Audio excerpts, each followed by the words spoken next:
Welcome to Casual Quest Masters, a casual Master Quest podcast. In this podcast, we'll follow the adventures of a group of characters who simply want to find their way in this world, but a more sinister plot is evolving around them. How will they fare? Let's find out today on Casual Master Quest. So I'm just going to say, get your dice ready, because we are back to another session of Casual Quest Masters. Welcome to our own Faerun, everybody, representing Neverwinter is Nick Kilcholi Mello. Is he okay, guys? I think he is. Hi, I play Vol. I smoke toast. You should probably check in with your doctor for that, but I play Vol, Nightwalker, Val Nagonia, Goliath Ranger, and today's going to be interesting. Brendan Thresher. I'm Magdohr Bandiron, and I'm ready to fight because I am no longer unarmed. This is true. This is factual. And amusing, Dwarf. Well done. And I forgot to write a rhyme. Yours truly, Tyler Vitito as Nox. The boy, well, kind of boy, the half-elf who walked the sands so sad, but then was able to have a stroll with his dad. And last but certainly not least is our squeaky but yet all-powerful dungeon master, Glenn Houston. Hi, guys. How you doing? Well, that was the show, everybody. Bye. He's going full Eeyore on us. Everyone, be careful. Oh, no. Oh, no, I can't do this. Look, my throat is scary right now. I'm not sure what's going to happen to it, so anything... I don't want to... Just as I Hulk Hogan for like 5 seconds, like, it's kind of like All Might. I can only do it for so long before I got to revert back. Your throat is scary right now, but it's not Halloween. I rolled a 12. Oh, okay. Everybody roll the dice. Shit, I rolled a 14. Oh, thank God. Fuck. All right. So Magdohr, Brandon rolled 12, Tyler rolled a 14, I rolled a 19, so I have to do the recap. You beat me too. It's fine because I wrote it this week, and it's a little snarky. This is all coming from Vol. Are we ready? Yeah. Previously on Casual Quest Masters. Vol takes a firebolt to the face. Ow. After reuniting, Vol takes charge and our heroes quickly attempt to track down the mysterious boy who walked away with the scroll. After following some tracks down the beach that led to some odd discoveries, i.e. the boy was able to conjure a bird and fly towards Luskan thanks to Crowsif following him for a while, the group decides to head back to the inn to recover. Magdohr and Nox fail to notify Vol of some of the problems that they caused, and the fact that they are under house arrest. Nox goes off to buy some gear while Magdohr and Vol attempt to sneak back into the inn. Magdohr uses his cloak to look like a sack upon Vol's request, and Vol submits himself to house arrest temporarily to rest up. They are given food and ale and told to wait for the captain of the town guard to arrive. The guard arrives and Vol does his best to explain the situation to him about his kidnapping, while also revealing that Magdohr didn't in fact leave, he totally left, because he was found in the bathroom conjuring and tinkering to fix his ball-busting arm. Nox decides that the best thing they can do is stroll back into the hotel, pretend that they didn't disobey orders to stay indoors. They're also quite rude to the staff of the hotel, blaming them for events out of their control. The group is most definitely getting kicked out now. Screw you, Nick. Vol is upset. Magdohr doesn't see a problem while he's busy tinkering with his arm, and Nox seems to find as a yelling match ensues. The captain returns after some time to inform them that they're all free to go, and that there isn't enough evidence to do anything about the coin spinners. The captain also hands them some monetary compensation for all the trouble and bids them farewell. The group must now decide their next plan of action. Nox and Magdohr want to stay to finish the mission and retrieve the scroll, whereas Vol has had enough of this shit and wishes to head back to Neverwinter. I think, and that's, Nox yeah, great job. As usual, inspiration point for doing the recap. Good job. Yeah, good job, Nick. Whee! Eloquently and neutrally put, as one should, as a judge of no bias. I loved the ball-busting arm yeah, that sounds like a legendary weapon Magdohr should get. The Ball Buster. Been used to crush the balls. Speaking in terms of neutrality, objectively speaking, Nox was rude. So True. Is the defiant part where I walked up to the guard and said, "Hey, baby"? no, between the three of us when we were having that yelling match, Oh, it was more in there reference. was only to that. one person having the yelling. No, I know. Okay. It's from the perspective of Vol. Yeah, So it makes sense. Okay. That's fair. I'm a big fan of writing our everybody reviews, was yelling. writing our reviews based on our characters. I give you a 1 star. I give you a 0-star Yelp review. You can't give a 0-star Yelp review. It has to be 1 star. Fine, 1 star. Only give it 1 star because I couldn't give 0. Here are the reasons why. All right, There's Karen. no cats. Man, you should have read some of the reviews that I had on my hotel. It was crazy. People are crazy. But anyway, guys, look at this. Oh. Sorry, before we continue, I just wanted to confirm inspiration points only reset after a long rest, right? Yes. Okay, cool. Oh, Guys, So let's look. pick it up there. I'm going to hold up my arm. The ballbuster's back. the ball buster's back. As I look over my shield that I was currently preening and admiring and from the couch. Welcome back, Magdohr. Show it off, because I'm still not entirely there after the guard captain came in. I kind of wasn't really part of the argument there, so I'm oblivious. So I'm going to show him and be like, oh, I've made the decision to put Morden symbol on it, because if I have to fight naked again, I don't want to be without him. And that's the big change this So time mechanically, around. it's like a holy symbol. Yeah. Love it. Be like having it on a shield. Yeah, I love it. Except it's on my back of my palm. I don't know It's what that almost area is called. Almost Full Metal Alchemist style, where he has the... Yeah, Yeah. like Mustang. Yeah, I love Mustang. Anyway. What do you think, Vol? I'm just gonna shove my arm in his face. Well, I guess up to his face. Vol's... I can't remember if we ended off... Vol was probably standing in frustration. Vol's just got his eyes kind of fixed on the horizon, just kind of dead staring, thinking. Dwarf, you injured your arm in the fighting pit, right? I had to trying to get Mary to drink.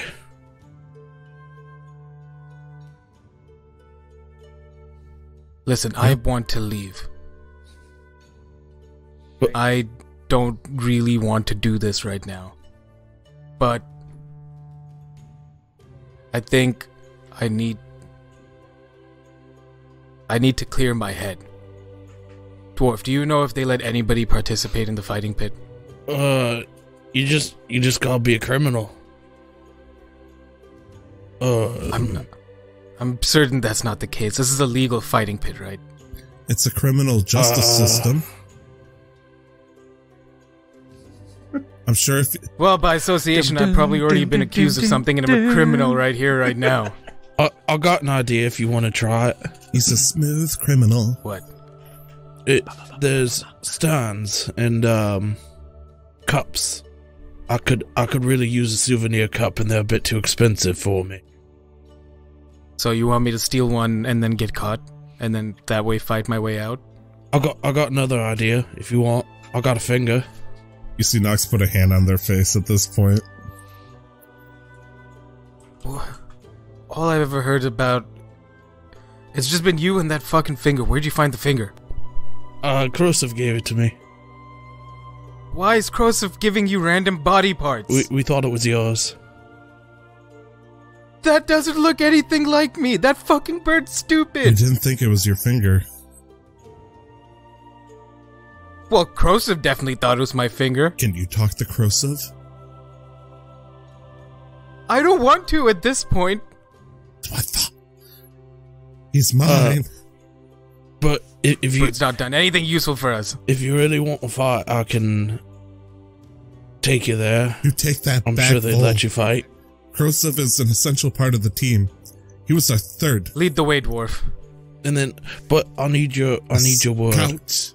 A finger After you finder. fight, Even a can we get my father. scroll? The only reason I want to fight is to clear my head so I can think.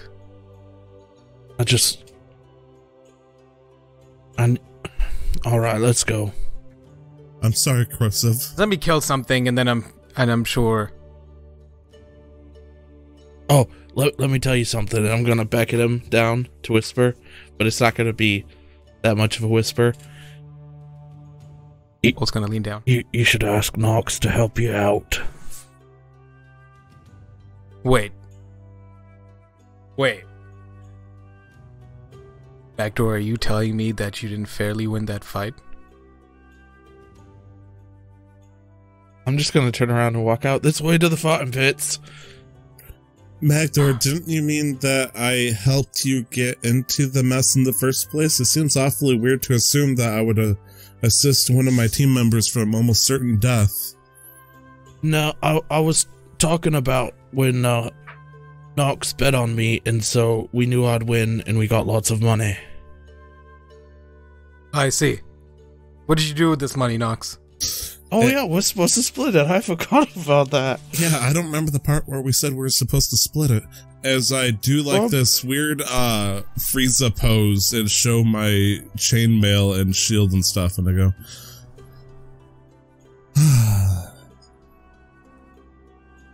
oh, I spent it all. Well, and then I'm gonna look over at the bag that the captain left. Well, we got something back. And how much is in the bag? Volt's gonna pick it up and look inside. It's pay for whatever you, how much did you guys pay for the room? For the... Volt put down 10 Lusk. Yeah, so you get the 10 gold back plus another 10. And I will go, and it's like, well, I didn't spend it all, but you guys can have what's left over, and I will put... Oh, no, that's fine. And then I'm gonna give Magdohr 5 Lusk gold. That puts me I at recovered some. 15. Well, I didn't spend any of my 10 for the hotel, right? The hotel cost the 10 for the 5 days? Alright. I think it was just for the room, Magdohr. I don't think they charge per person here. Maybe? Well, they only gave us one bed. I can't count my gold. It was 10 gold for the week for that one room. I'm at 15. Well, can we bet with your money? I'm looking at Nox. No, we're not using my money anymore. Nox. Oh, you're looking at Nox. Okay. Use their money. We're no longer using my money. I mean, and I'm gonna put 30 gold on the table here, and I'm gonna count it off 15. I was like, this guy's, it's yours. You guys rightfully earned it. Alright, thanks. I'm not even gonna take in consideration. Thanks for the money. Alright. This guy, well, like, the payback for my share of the wagon at the very least. Fair's fair, right? Right. Didn't you buy us rations? It's fine. We'll be able. Are you We'll figure out the money. Right. I'm being. Yeah, let's go to the. I'm just pits. restless. Let's. Yes. For the sake of my character sheet, are you accepting the 15 gold, Nick? I'll take it for now. Thank you, because I don't want to like type floating 15 gold on table. It's like, oh no, the stuff is worth its weight in gold. Yeah, it's my new familiar. It's just a floating sack of coins. So heading to the pits.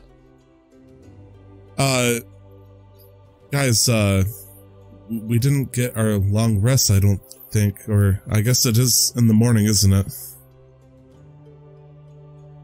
Okay. Magdohr, could I see that Warhammer you won from the pits? I think it's around here somewhere. Dig underneath the bed and pull out that third Warhammer. Here it is. Yes. Now I can fight with 3. You could. I don't even know or want to know where you'd put it. Like the ultimate move I can think is like a butt stomp or something, but then that would imply something more horrific than the gods themselves. You're right. I'll put it back onto the bed. Okay, go ahead and put it back under the bed as I hide on the other side of the bed. Just shove it back under the bed? And I'll pick it up on the other side. It's just a normal Warhammer, right? Yeah, I'm pretty sure it's just a normal Warhammer. And Warhammer +5. I look at the Warhammer and I kind of like give it a unnatural toss in the air and I go, oh, I can do that now. That's cool. And thank you, Raven Queen. Well, are we going or not? I thought you were already gone. We gotta catch up to you. You were supposed to lead me, Magdohr. Vol's yelling from downstairs. Oh. I don't know how to get there. Man, I've never been a babysitter before. This is going to be so exciting. All right. Heading out, I catch up to Vol and I say, all right, let's go. And we're walking to the pits. Yeah. Magdohr, it was a big joke, being pregnant with sausage, but I didn't think I'd end up with a big baby after this.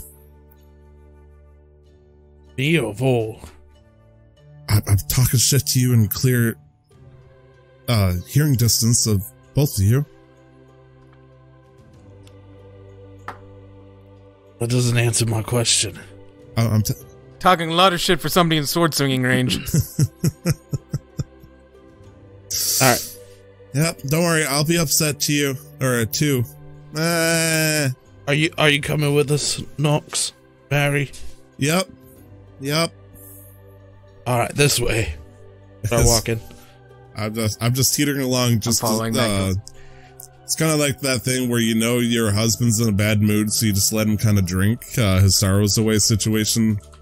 You're not my husband, thankfully, but it's upsetting almost to watch like what's happening here. But I want to make sure to be there in case things go awry. As we walk, I'm gonna talk to Vol. Like, all right, they strip you down and no weapons, right? No weapons. How do we fight then? What's the procedure? One falls from the sky. Oh. Okay, so one weapon, two fighters fight to the death. They got some. Seems fair. They got some big boys over there. It's fine. All right. We're there. Cool. We're walking. Wow. So you make your way towards the fighting pits. On the way, you notice, as it is kind of now like, it's probably around midday, the fighting pits, the prisoners' carnival, as it's known, is a little more busy than you remember it before. It was always full, but now it's like full. And basically what you're kind of gathering from the crowd as you kind of, the people that are around it as you move closer and closer, is that basically they've shipped in especially dangerous criminals to fight. And this happens every once in a while. Because on the Sword Coast, it's like, do they just keep these guys in cages, or do they, potentially allow, them to kill each other off, and then, just by proxy, they're going to end up, getting rid of more of the bad people on the Sword Coast, and maybe the ones that win will be so thankful for their freedom that they may be reformed or whatever. The idea is to kind of whittle down the numbers of folks that are doing bad things, and so it seems as though it's bustling. They are ready. They've got a lot of big fights, and as you guys kind of walk closer to a point where you see what looks like a two-headed giant, but it's not quite as big as a giant, fighting a really battle-hardened orc. And the orc is like up on both heads, pulling them back and strangling, and then it gouges the eyes out of one and then stabs the other one in the head as it falls to the ground, and he screams at the crowd, and he's just gashed with scars, and the crowd roars and money gets changed. So it's obvious that you've come on a day where you may be tested a little more than previously. A Duragar will not be the most difficult foe you'll face today, if you decide to go in. All right, let's just go home. This seems a little bit too much. Wow, Vol, look at the way that orc is just, I've always known Vol is one to back down from a challenge.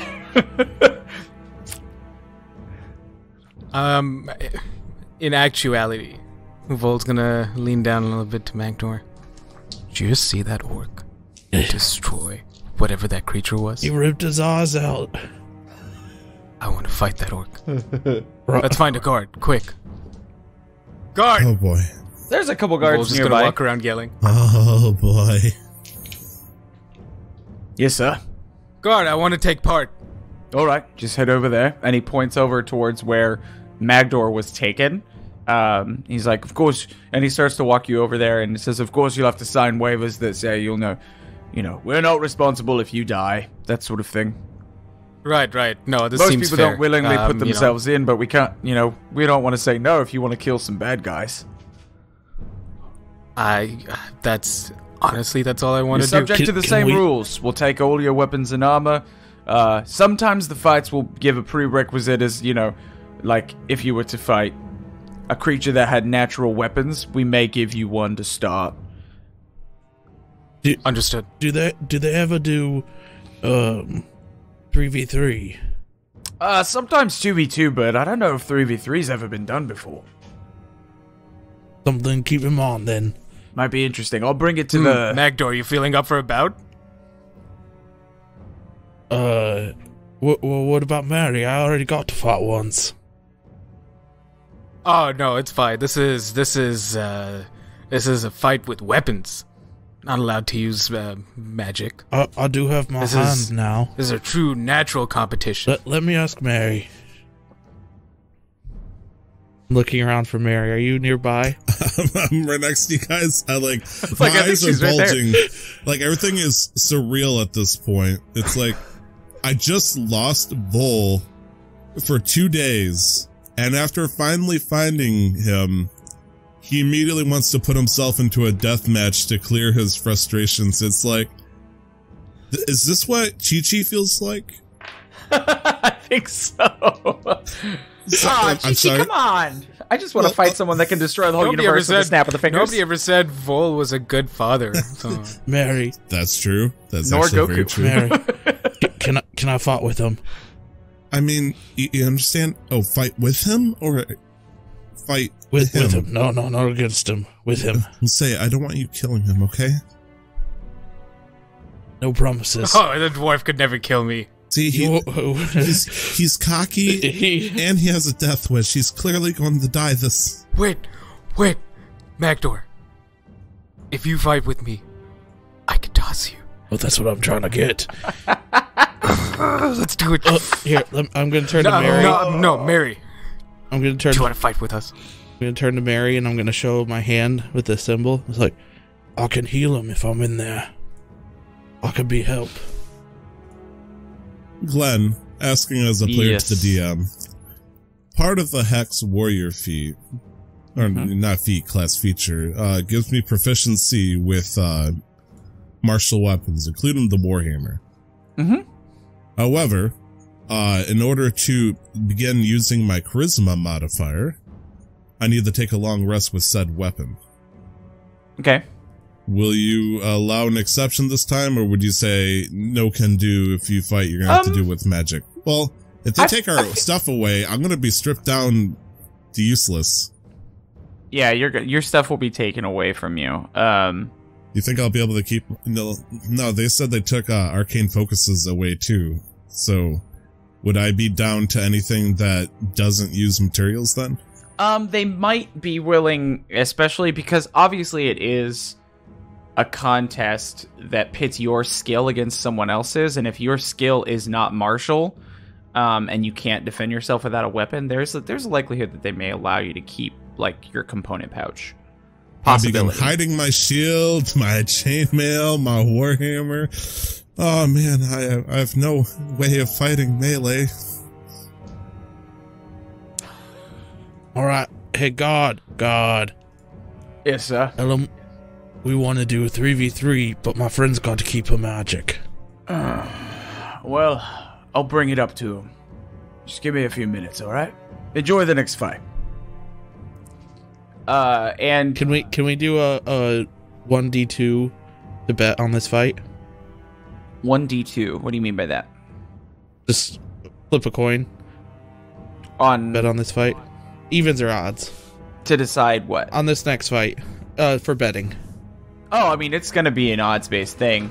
Depending on what you're going against, you'll have... I think he's trying to decide between getting Vol and Magdohr, and Nick still can't hear you, and basically trying to convince who's going to lay down the money to make a bet on us. Oh, no, I was saying the guard told us to enjoy the next fight. Yeah. The fight that's happening that we're watching. Oh, you want to bet on this fight? Yeah. Let me figure out who it is. After I get this thing knocked out real quick.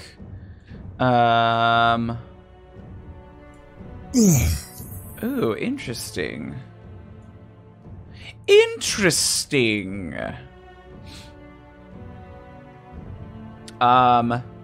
I think that. And if you have someone that you want to win, you can just call them opponent 1 or 2 for bets, and then bet on one of them. I think what we're gonna end up doing. Let me see. I thought it was a 3v3 at this point. Ours is. Well, yeah, yours is. We're talking. Let's filter that. Ooh, what the heck is that? Weird. Yeah,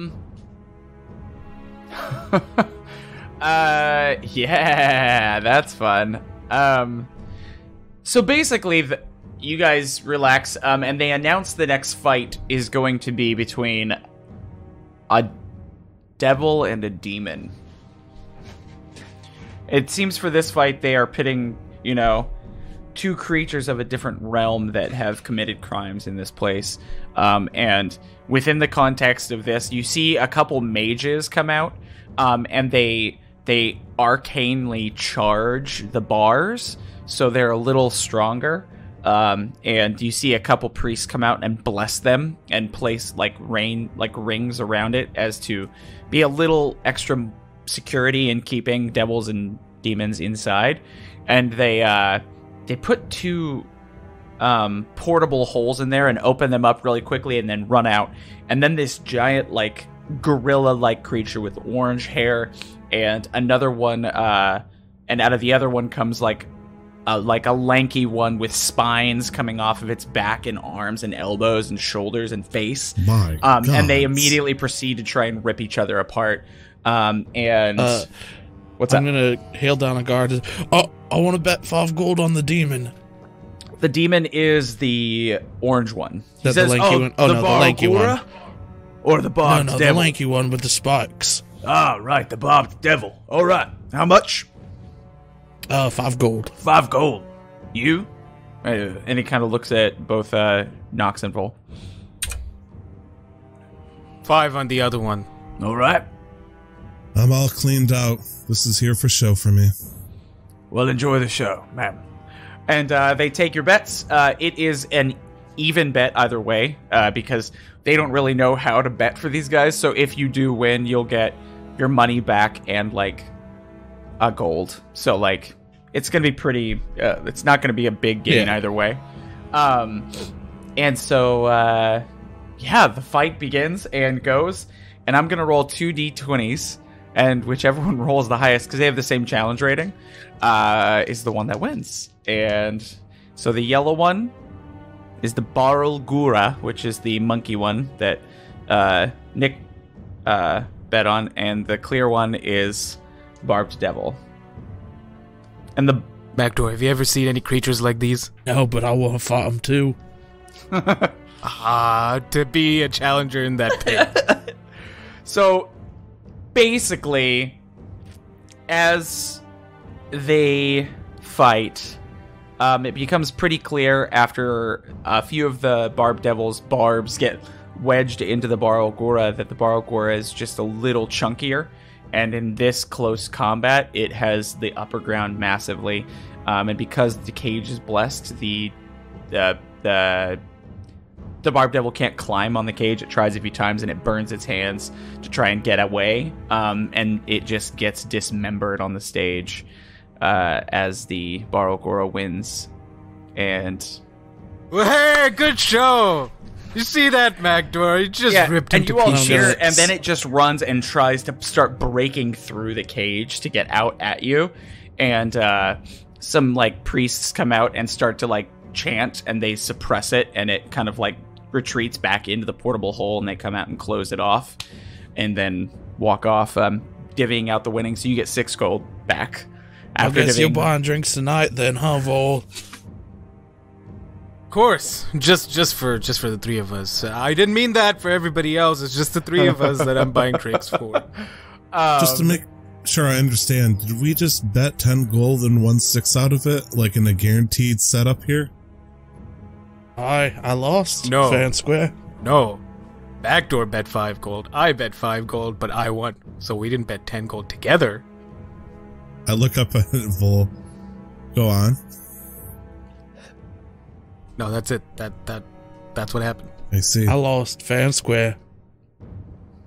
Well, After you, like right after you great. get your stuff too, right after you get the divvying out, the guard that you had spoken to about trying to do a 3v3 comes back and he says, "All right, I've talked to the jailer. It's not a precedent, but he's not against it, and they've got plenty of extra prisoners today. So, if you're down, I mean, it's life or death, as long as you're okay with that." Magdohr? Grab Mary, let's go. Mary? Well? If we do this, will you do what Magdohr and I probably should do, and technically you should do? And take care of unfinished... Do you think this will get your bloodlust out? Because this is ridiculous. Oh, we'll figure it out later. Let's just do some killing first. These are criminals after all, and Vol's just gonna lead off and start following the guards. Oh, my mother. You know, Some of I these was a are criminal monsters, once, not too. necessarily criminals, but they are evil monsters who have killed people or hurt people. As long as I get to kill. You know what that's like. Well, Would a guard know what that's like? I mean, I'd rather him do it in there than out in my streets, you know? That's fair. That's what this is for. they're pulling these creatures All out right. randomly from the abyss and the 9 hells at this point. I mean, there's thousands of those things. Where they come from. Yes, but the accomplishment of slaying one. Oh, the stories we could tell. I'm down. Let's go. I'll get the kazoo ready so I can sing, send a coin to your ranger. Alright, guard, how's this gonna work? Come on, Are you let's gonna go. send us in there with nothing? Alright, let's go. Backdoor, Mary. All right, and I'm gonna start stripping down as I walk in. He says, not yet. Just come on in first. Oh, all right. I'm gonna So- say I'm nervously shuffling in, I guess. Jeez. He says, you wield the sword, yes? And he points at you, Vol. Yes, 2 swords ideally, but I'll take whatever you'll give me. I'll give you one. And then he says, we'll give you one. Actually, talk to the jailer. And the jailer is like this, like, old lady, and she's like, Welcome, young men. So you want to fight? 3 versus 3. Ambitious. Yeah, I figured we'd put on a good show, and then we'd also get some exercise, you know what I mean. Now in a 3 versus 3 fight, it will get chaotic, it will be tight. The quarters are close even for 1 versus 1. So be it. You must be bonded very well to have joined in to come into this, because it will not be easy. And you are willingly entering, so I must make sure you understand the risks. Aye. All right. And she pulls out several papers and says, please read these thoroughly. If you agree and give up your rights for the fight, understand that you may not walk out alive. And I would not want to see 3 able-bodied good men, well, and she looks at Magdohr and she says, some of you, good men and women, go in and lose their lives. So, please take some time to contemplate, but know that if this happens, we will make some concessions because of the nature of the creatures that you will be fighting. You will not go in with nothing. Understood. Could I get a quill, please? Yes. She puts the ink pot towards you. It has 5 feather quills in it, so you can pull them out and Do with as you please. There's little flowers on the end. Vol knows how to read and write, but he's not very well versed in writing. So it's kind of like a scribble, and he just scribbles his name on there. Like, Vol. Magdohr's gonna pick up a pen and look over and write Vol as well. He doesn't know how to write. He's like, oh, that must be what I need to do. She says, boy, you said, are you both named Vol? No, I'm Vol. Oh, Magdohr. Then why didn't you write that? I don't know how it's spelled. Here, just write it in Dwarvish. Can you write in Dwarvish? Yes, Please, yes. do this. This is fine. Just your mark. Line, triangle, X, square. Good. That's Magdohr. Perfect. And you. I'm a minor illusion, like reading glasses on cursive as I'm like, all right, you're the lawyer now. You're a crow of many traits. Let's read this together. Nox is terrified. They just saw a devil and a demon just go at each other, and we're going in it like it's a carnival ride. And I'm gonna begin reading it. Is there any like thing that would throw me off beyond the usual? Hey, if you die, you're fucked. You know, if you win, but something happens, this happens. Is there anything that I would deem extra, like kind of weird loophole stuff? I mean, what are you looking for specifically as far as contingencies go in the contract? Whatever there are in the contracts. She said read the contract. I'm gonna do just that. Okay. Is it more than just a simple liability waiver? I think is what. No, yeah, it's pretty standard. It's like if you choose to enter this, you give up your right to be alive. If you don't survive, that's not their fault. That's basically all it's saying. There's no other like weird little subcontracts that are going to cause or clauses that are going to cause you to end up like losing or having to be like in servitude or anything. It's since you're willingly entering, you only have to do one. And this contract does have an amendment at the bottom that allows for you to be given items outside of what you would normally bring in, because these fights are normally just like to the death with a weapon that they drop in. But they're going to give you, it seems like they're going to give you something. I'm going to look away and sign it. Okay. I'm just going to sign it like this is almost shameful and frightening, but I'm going to commit to it. Okay. I'm going to look at the jailer and hold up my warhammer and say, can I keep beautiful with me?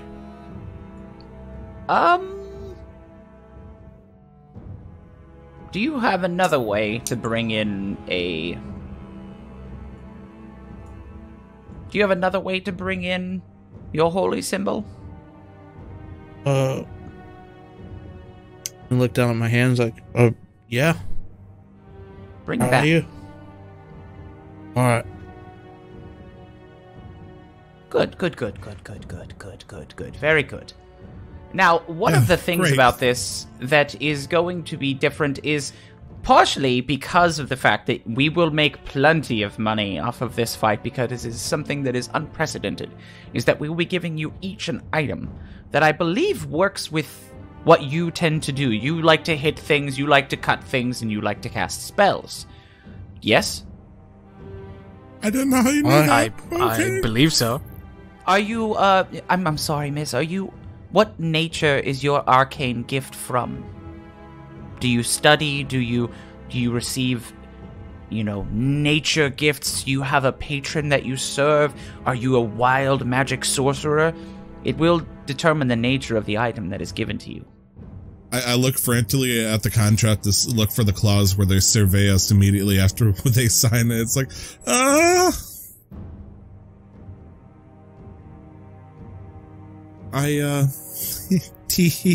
like it just like immediately sweat because they weren't expecting this question. Vol, what would you say that I do? Honestly, I have no idea. The realm of magic is far beyond my comprehension. You can zap people. Miss Jailer, I point at stuff and stuff shoots out. Are you a sorcerer? Are you a warlock? Are you a wizard? Are you a druid? Sorcerer. You're a sorcerer. Okay. Thank you for not calling me a wizard, because those guys are fucked. I fucked. I will. Now, Mary, I understand you're nervous, but there's no need to be rude to this kind. I understand the sentiment. Don't worry. She hates wizards too, Vol. No, they are just sometimes uppity, which I understand. Now, here is the thing. Like I said, I'm finding things that will be useful to you because you'll be going in against things that have an inherent advantage because they themselves are, of their very nature, powerful. They do not need items to fight you. So... fantastic. You will be given these items. Now, if you survive, you keep them. Okay, I'm in. Oh. And... So, on top of our lives, we get to keep these? That sounds like one hell of a deal. So, one of these items I will give to you, tall man. And she goes, and she gets, she brings up like a long box up. Well, I mean, it's not long. It's like 3 or 4 feet long. She sets it. It's long compared to her because she's like 4 feet tall. She sets it up there and she opens it and turns it towards you. And you see this beautiful, beautiful scimitar. And she says, this is what is called a sword of sharpness. Now, I will give you time to spend time attuning to this item, as it does have magical properties. But, like I said, if you survive, you get to keep this. Actually, really quickly. Vol's gonna pick it up and... Really quickly. Let me see something really fast. I apologize. There may actually be something more catered to you here.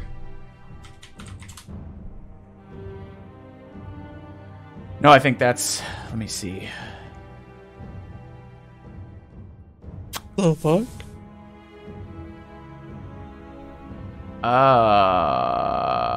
Ooh. She says you have a choice between this one and this one. And she pulls out, this one has just a very ornate sheath. And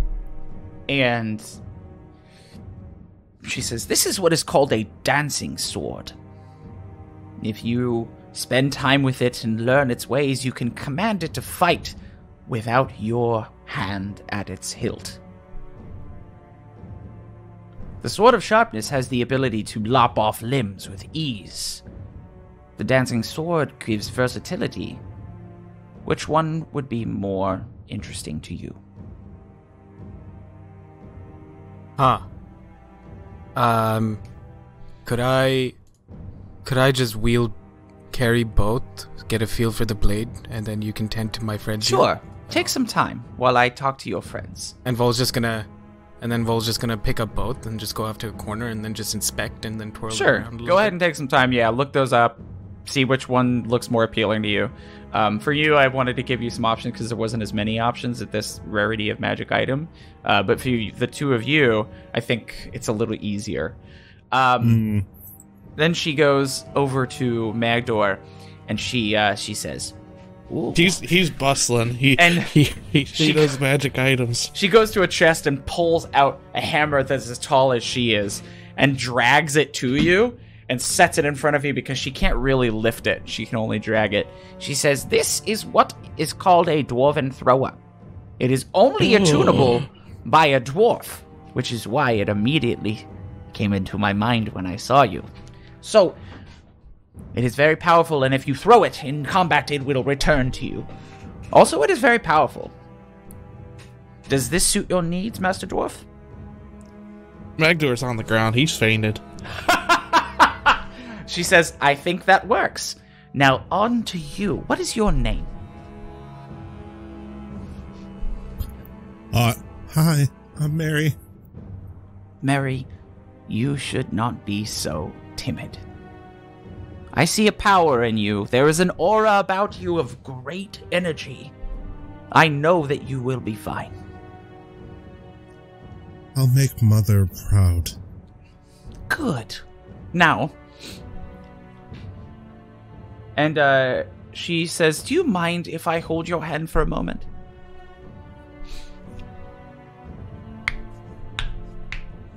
Nox goes, beg your pardon. Just for a moment. Sometimes to pair a magic item with a person of a magic nature, because these men wield things of, might and magic. It's easy to see because he wields a sword, I give him a sword. He wields hammers and warhammers, I give him a warhammer or a hammer. For you, sometimes it is a little harder to place exactly what would be good in your hands. May I? And she puts her hand out. Her little hand, at 4 feet tall, puts it up to you. I've seen cute shit do horrible things, Glenn. You're not going to make me fall for that one. You can make an insight check. I mean, she is just... I was just kidding. I was trying to make a joke at that. Okay, I was like, make an insight check if you want. Sure, I got a 19. Yeah, she really does just seem to want to pair the right thing with you for this, to make you as well equipped as possible. She reminds me of my grandma I never knew I had, as I put my hand into her hand. Her hand, despite being like liver spotted and bony, is warm. And you feel energy kind of course through as she closes her eyes, and she kind of like goes, "Oh. Huh. There is much more to you than you let on."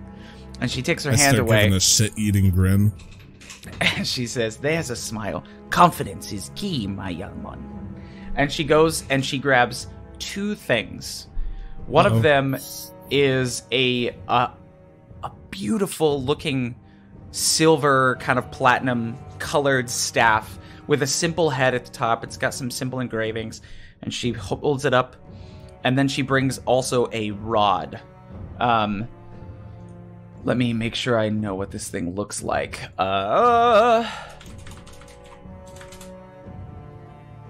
Oh, cool. There's no picture. Great.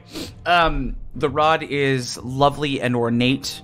It looks like it's made of like an obsidian, kind of, with a purplish gem held in the top. And she says, "This is called the Rod of the Pact Keeper. It is for people who serve others who need to serve them better. And this is called a Staff of Power. Both of which great in their own rights. But you must choose which one is more catered to your style of magic. Not me." And she hands them both to you. Okay. I'll put the shield to my back and accept both, and I'll start looking at them bewildered, because when Nox casts magic, they use their hands. They've never channeled it through an instrument before. It's always been raw powered. So the idea of channeling it through something besides themselves as the conduit is almost bewildering. And I'll start looking at them. And Glenn, does the staff need to be held in both hands or just one? Just one. Okay. Yeah, and then she says, "I will leave you for a moment here yourselves to discuss which ones you would like to keep. Among your, well, just the 2 of you, because he's still really excited about that hammer." And she steps out of the room and says, "I'll be back in about an hour. Just enough time for you to decide and attune to which one you choose." She gives you a wink and then closes the door. Vol's standing in a corner twirling around the scimitars Vol's chosen. Eddie's just kind of like, this feels good. He says, "Dwarf, what did which you one get?" did you choose? I'm taking the sword of Sword sharpness. of Sharpness it is? Okay. And is it for the sake of the rolls, is it a scimitar? Right? Sword of Sharpness can be any weapon that deals slashing damage. So yeah, scimitar is probably the closest thing to your short sword. So as long as that's okay. I just figured it was kind of the closest thing.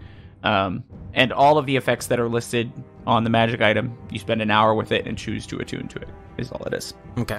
So a regular scimitar for my attack rolls. Got it. And so you put the other one back, right? Cool. Yes. I have a quick question for mine. So I understand it deals damage, and then when I throw it, it deals an additional damage. Is that the secondary damage, or? No, that's how much damage it deals. If you throw it, it deals that much damage. You don't add your strength modifier. It just deals a flat amount of damage when you throw it. Okay. Yeah, unless it's a giant. It was just. Yeah, it was just confusing. This is it deals an extra 1d8 damage. So I just didn't get that. It is an extra 1d8. Yeah, so it's an extra 1d8. So when you throw it, it's actually it deals 2d8. So then what's the 1d10 that it's got for the secondary damage? That's not listed on the page. Oh, I just have it on a roll 20. It might be 1d8 or 1d10 because it's versatile listed on that. But on here, I'm looking at the D&D Beyond website. It doesn't have it listed as versatile. So I would say it's just 1d8. Unless we... And then if I throw it, wait, 2d8. no, it is versatile. It has the versatile tag, so it's 1d8 or 1d10. But when you throw it, it can only be thrown one-handed feasibly. So it's 2d8 damage when you throw it. Oh, so secondary is if I two-hand it? Yeah, if you two-hand it, but you have to do that in melee range. Okay, alright. So, okay. So you wake the dwarf up, and you can pull yourself up by the hammer if you want. I'm going to. I have to attune to this, right? I can't just throw it now. Mm-hmm. Would I know that? When you attune to it, you would know how to use it. I've only heard legends of this. This hammer, it comes back. What do you mean it comes back? Like you throw it? Look. Yeah, look, I'll throw it. We had a tale. One of our old legends in our tribe is of a mighty giant who controls thunder with a hammer that he tosses around to slay his enemies. We had a tale like that in my village too.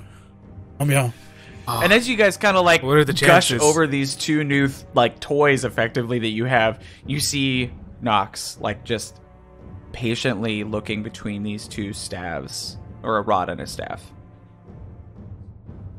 Nox, how are you feeling, Nox? Well, actually, I want to ask this. I know I'm sorry for breaking immersion here as you're the fine. player to DM. This is an incredibly powerful item for a level 5, which scares me as the player if we somehow do survive this. Both of them are very strong, yeah. Are you certain that you want to give this to me? Like, I hope this I've isn't always like in said, return. my policy as a DM is always to overpower my players and then just challenge them more. I would much rather you have cool shit and feel strong and then just get challenged more, rather than like constantly scrounging for your next +1 item, you know? So sometimes I'm going to throw curveballs where you just get an opportunity to get things like this. So yeah, I'm totally sure. Okay, because like Nox's eyes is dilating at this point, but me as the player and like frightened at what this could do in the long run. I know I probably already clarified this. I want to clarify it again so I don't make this mistake when adding this here. Is this a regular weapon or a +1 weapon for me? It looks like it's normal. It is not a +1 or anything. Normal? Okay. It's just that when you roll a crit, you deal the normal damage plus. I can chop off a lip.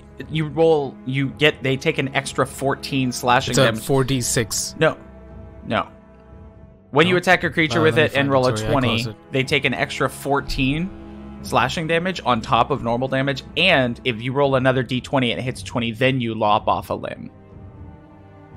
So it's like a Vorpal sword light.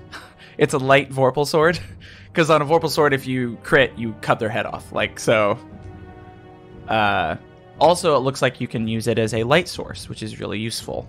Yeah. And if you hit objects, you maximize your damage. So if you hit, you don't even have to roll damage. You just, whatever, 1d6 plus your strength is maximized. So you can fuck up damage, things, possibly chop off limbs, deal a little extra damage because it's extra sharp, or use it as like a magical torch. Uh-oh, am I missing something? Alright, sounds good. Oh, sorry. No. We're gushing over our items. Vold's happy. Vold's just kneeling in a corner, and then he's going to start the attunement process. And he's also just going to mentally prepare. Sure. Well, I mean, all you have to do with the attunement process is spend an hour in close proximity to it. Technically. That include being passed out? Part of Vold's preparation is just focus. Mentally just getting ready. So, Nox, I know that they've had a chance to kind of, like, gush a little bit, but you're still making a choice. How are you feeling? I look at the rod, and it has the fitting style that reminds me of my mother, aka the Raven Queen. But when I look at this staff, it looks immensely powerful, enough to frighten, past the character itself, frightens the player too. I think I'm gonna take the Staff of Power. Okay. Awesome. Yeah, the Staff of Power is really strong.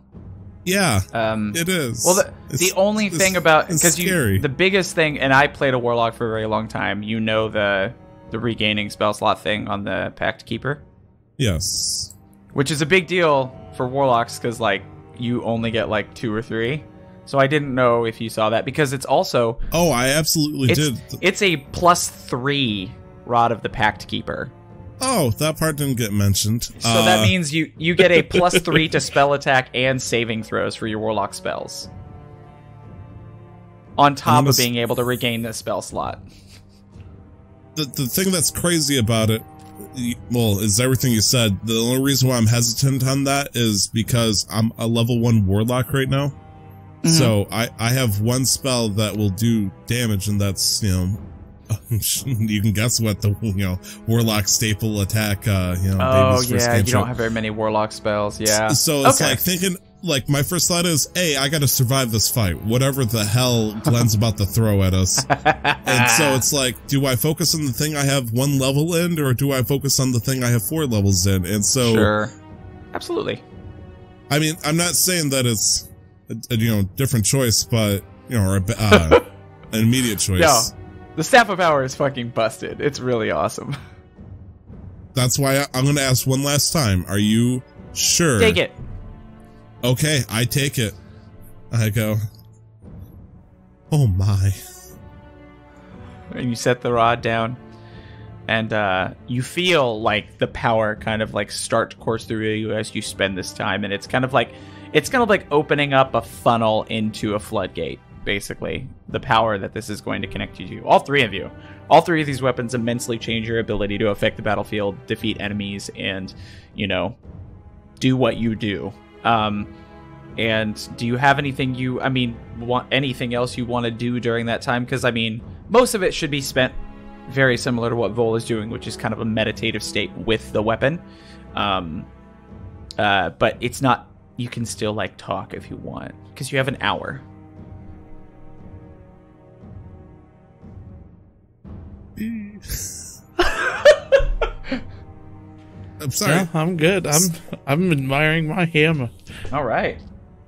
You all spend time kind of like in different places, doing your own thing to get accustomed to these new implements. And then you hear a knock at the door. He says, "Hello? Can I come in?" Oh, you yes. left. I didn't even know. She opens the door. She says, "Wonderful. It seems as though you've made your choices." And she goes and gathers the other sword and the rod and puts them back in their respective, receptacles. And says, "Now, you will have to remove your armor and give any other weapons other than the ones that have been given to you. Is this agreeable?" Understood. "You may take your component pouch, young lady. Because obviously, in order to cast your spells, you will need it. You have an implement now, a powerful one at that, but, it may be removed from you. So just like we give them a sword, you take your component pouch as well." Did she say we're giving up our armor? Mm-hmm. Okay. You're going to go in just like wearing street clothes effectively. So you strip down to whatever you wear underneath or like common clothes that you would have kept that you don't wear when you're wearing armor. And she kind of goes by and inspects each one of you after you've had a chance. And there's a chest that holds each one of your things. And she goes, lock. And she hands the key to you for your chest so that nobody else can get into it except by illegal means. I'm going to look over at Mary, but try not to burn this one. Burn. Good call. Yes. Oh, Wait, when were we burning chests? let's not talk about that. I You are an interesting trio. I wish you the best, as you will be facing off against some terrifying creatures. But Sure. I think you can do it. Now, the one thing that you also get to do is that, based on the creatures we have chosen to fight you, there have been betting lines set on this match. You have the opportunity to bet on either the enemies or yourself, though it would seem counterproductive to bet on the enemies, as if you are right, you will not collect on your winnings. I'll bet 1 gold on the enemy. The odds are 10-1 against you. I'll bet. I mean, I'm not going to keep the money when I leave. I'll bet it all. How much? They take regular gold as well, right? Mm-hmm. 29. Cool. So just write that down, 29, and then if you win, we're going to multiply that number by 6 and give you that much back. Mister? Would you like to bet on yourself? I mean, if we die, we can't do anything anyways with it, and I'm gonna rummage in my chest and pull out 43 gold. Wonderful. Very smart. Now, Mary, was it? Would you like to bet on yourself, or do you really want to put a gold on the enemy? I'll put a copper on the enemy and a gold on myself. Wonderful. Confidence is key. And she says, if that's all, follow me. And she opens the door and starts to waddle out an opposite door from the one you came in. And you hear the chants, and like the ground is actually shaking as you hear the crowd just cheering. And they're just like, they're fucking excited, elated at what is about to happen. Vol's restless. He's fucking, he's bouncing, he's... Sorry. Yeah, she leads you to a door, and she says, when you hear the bell, open the door and go into the space between the gate. There's the small cage that leads to the gate that enters, and when you open it and close it behind you, it will be locked. You understand? Once you are there, you only have each other to keep you alive. Okay? I'm rooting for you. Yes. As you should. You bet we will emerge victorious. You've bet on us too, haven't you? No, I don't bet on the fights.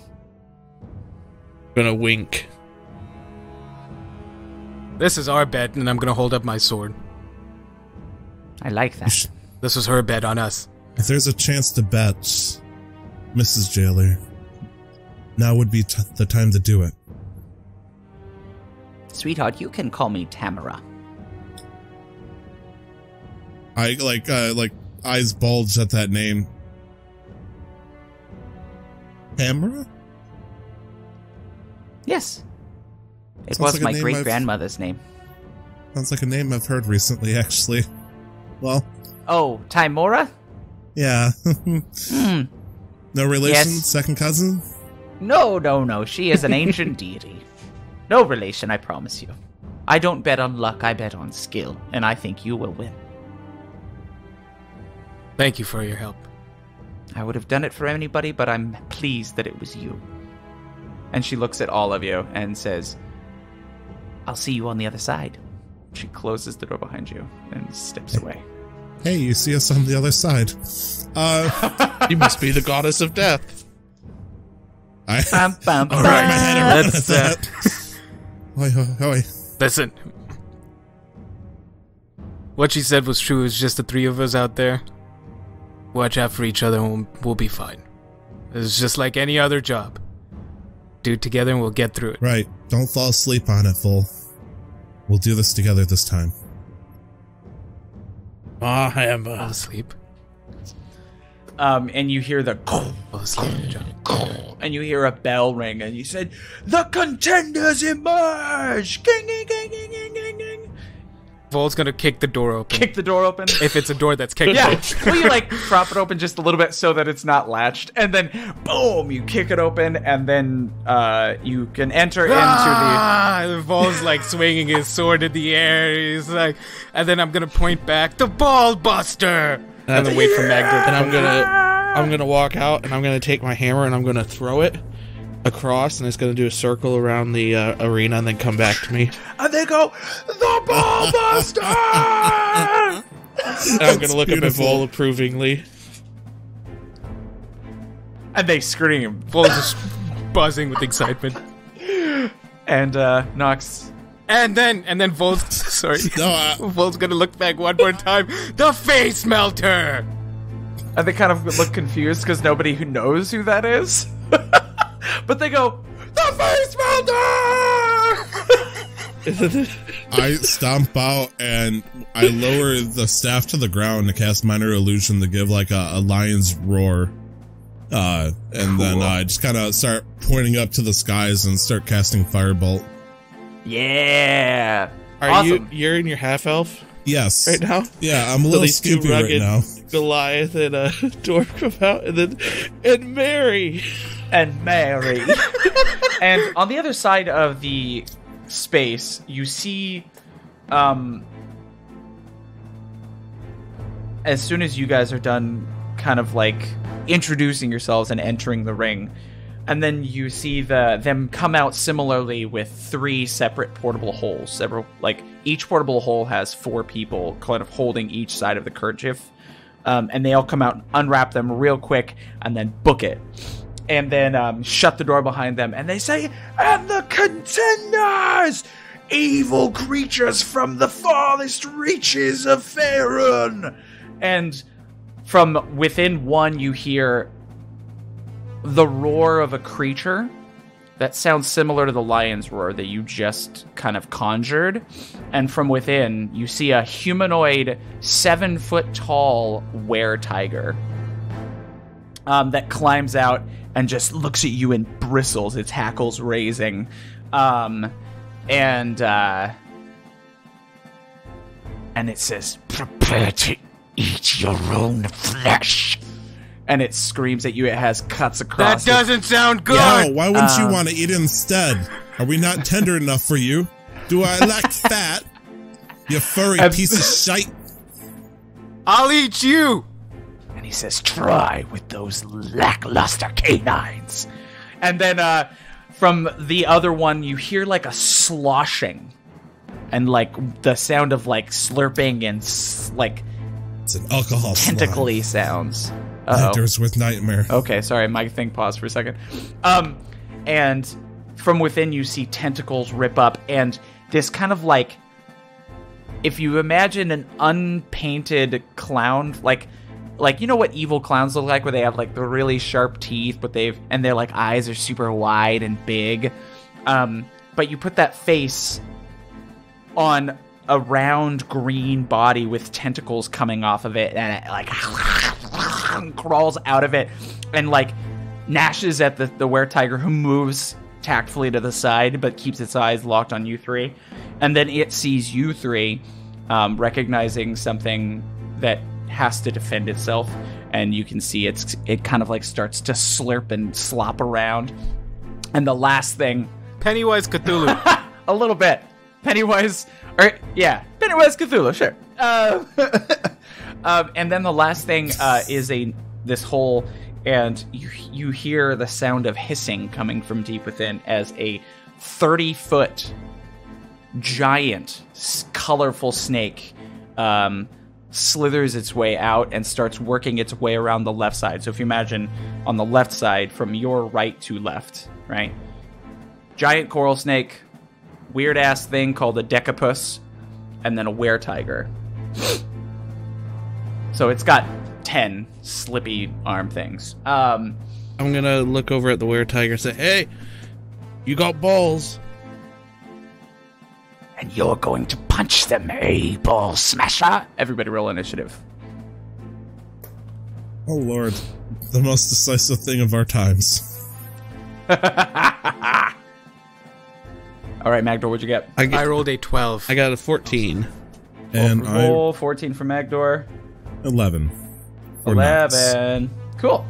So they all go before all of you, so this will be fun. They're intelligent enough that they've been given like contingencies of what they're supposed to do. Even the beasts understanding that they have to kill you to gain freedom. So they are not fighting amongst themselves, but it's obvious at this point that they're not probably going to work together. So, but the first one to go is the were-tiger, who charges. Now, where are you from left to right for me? Who's on the far left? Who's in the middle? Who's on the right? Or do you have some sort of other kind of like lineup? I thought I was on the far right. I kind of figured... Yeah, Vol was going to be on the left. Vol's on the left. I guess I technically would be in the back between the two, I'm guessing. It's a little triangle formation, kind of. Right. Okay, Yeah. cool. Being on the left and or the same side as the were-tiger, it charges you first, Magdohr. No, me. You're on... Oh, yeah, you're on the Vol's on left. the left. Yeah, you're on the left. Okay. Yeah, So it yeah. charges you, Vol. And it is going to try and...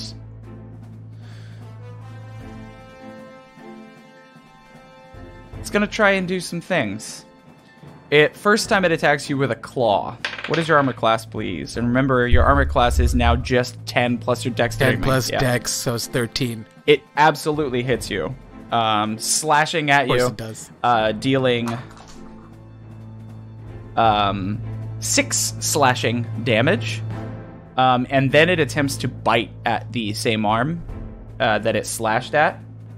And blah, blah, blah, blah, blah. And you take 12 slashing damage, or 12 piercing damage. Oh, no. I'm sorry. It's a different dice. Oof. It's a different dice. Don't take that. 10 piercing damage. Oof, okay. And I need you to make a Constitution saving throw with disadvantage. Could I burn an inspiration to be Yep, normal? you can. Burning inspiration. Woo! Ooh. Crit failed. With oh no, yeah, you have were-tiger lycanthropy. You're a lycanthrope now, as you feel his bite inject something into your blood, and you feel as though your actual physiology seems to be changing a little bit. And for a moment, your eyes kind of flash that, almond slitted eyes, and then they snap back. But something has changed in your actual physiology. And that's the end of the were-tiger's turn, as it smiles and says, "Now you're one of us." And then now it is the Decapus's turn, and it is going to charge forward to the open target. Not wanting to interfere with the were-tiger, it's going to attack Magdohr. As it swipes at you with its tentacles and tries to bite you.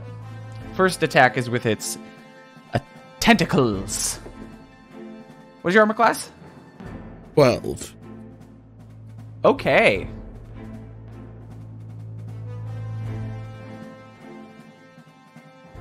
Okay. Yeah. Cool. Oh, You take darkness, my 14 friend. bludgeoning damage as it deals that damage to you and also grapples you. So now your speed is 0. And then it tries to bite you, which is easier because it now has you grappled. And it does that. This is going to be tough, guys. As it deals... Oh, boy! 4 piercing damage on the bite.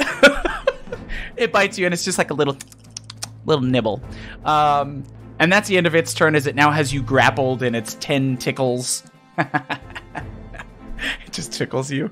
And now it's the coral snake's turn, as it is going to... Let me see what its movement speed is.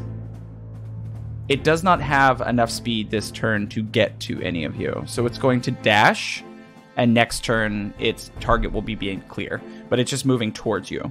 Because they started 30 feet away.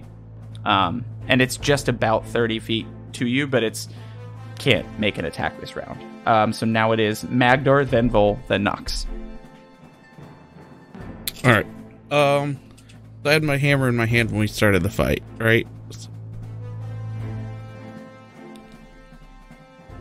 So with this new hammer, I'm going to... I can't throw it at the person I'm grappled at, right? They have to be a certain distance, okay? If you throw it at a creature that's grappling you, you're going to have disadvantage on the attack roll. Alright, I'm going to throw it at the were-tiger. Okay. And as I'm doing it, I'm going to yell to Vol and be like, "Can you cut this tentacle off me?" And throw the hammer. Let me make sure of something real fast for you. I just want to check something real fast based on the grappled condition. I don't think that... No, I'm thinking you're probably thinking restrained, probably, for disadvantage. Well, I just wanted to make sure you didn't have disadvantage on attack rolls. Yeah, grappled does not cause you to have disadvantage on attack rolls. Unless it's a ranged attack against a close creature. So, yeah, roll normally against this Decapus. And it'd be 2d8. No, I'm attacking the were-tiger. Sorry, were-tiger. Yeah, sorry. Were-tiger. What'd you roll to hit? So it'd be 2d8 because he's ranged. But did you roll to hit? All right. 27. 27 hits. Jeez, Pete's. Holy smokes. And then, so that's that, and I need to do one more 1d8. And remember, it's a +3 to hit and damage. So... For both 1d8s or just once? Well, I mean, it's for an attack, so you don't get to add a d. Okay. Yeah, it's +3 for that I deal a 9 damage. 2d8 plus your strength modifier +3 is 9? Yeah, I rolled a 2 and a 2. What's your strength modifier? 2. Oh, man, that's rough. Okay, but still, 9 damage is not nothing against the were-tiger as it gets thwacked up against the side of its face. And that's... Do you have extra attack? I have a bonus action. Okay. Yeah, you I'd like to whack him and then it returns back to your hand, still being grappled by the Decapus. And I'd like to use...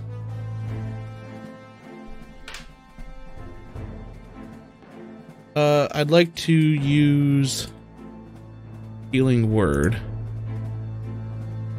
on myself. Okay. Go ahead. Greedy. Go ahead and do that. Roll the stuff. You don't have to let me know. I trust you how much you recover. Unless there's anything else you want to do, we can go to the next person. Oh, and I cast that at level 2, by the way, so... Thank you.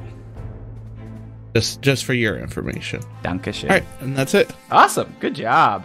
Smacking someone up, asking you to cut the tentacles off. And now it's Vol, then Nox. So I've been bitten, afflicted by lycanthropy. Yes. I'm sure we'll discuss the ramifications of that in the future. But this were-tiger is in front of me. It's been injured. Magdohr asked for help, but Vol's not going to help. Vol's going to attack the were-tiger. Does a 17 hit? Yes, it does. So 4 damage. Okay. But because he's already been injured, Colossus Slayer comes in with an extra 3. And now Colossus Slayer, as I understand it, it's on every time it's once per turn. Or just once per turn. Understood. Mm-hmm. God damn it, I forgot to do what I wanted to do. Yeah. I honestly, this is a crazy fight. You're dealing with a completely new magic weapon. If you want to retcon and go back a little bit, say you cast it and then add that damage, it's still going to burn the spell slot. It doesn't change much. You still hit. So if you want to do that, that's fine. Yeah, so I'd like to cast Hunter's Mark as well as I'm taking my first swing. And then that's an extra 1d6. So 1. So first swing, a total of 8. 8 damage. With Colossus Slayer weapon I have damage extra and attack. Hunter's Mark. Alright. And then I'm going to swing again because I have extra attack. There's a 23 Oh, yeah. hit. For a total of another 4 damage. And then Hunter's Mark again, which is Hunter's Mark is the one that procs every time, right? For another 4, so another 8 damage total. Okay. And I asked about the inspiration point specifically because since we reunited last episode, Vol's not taking a short rest. A long rest? A long you rest. didn't sleep through the night, then you would have a level of exhaustion. No, because we met in the morning. Oh, you did. Yeah, so you still have all of them, yeah. And I believe 3 allows me to burn them for 1 more attack. And that technically procs extra attack again. So I'm going to do that. Taking the attack action again. All right, roll hit. Does a 13 hit? Yeah. Remember, they're not wearing armor For either. 7 So. For 7 damage plus 5, so 12. Okay. So that is a total of 28 damage that turn. Oh, you get to swing again. Extra attack. When you take the attack action.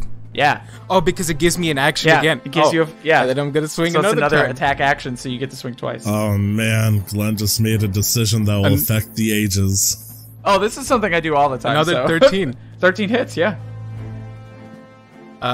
With another 4 plus 5, so 9. Great.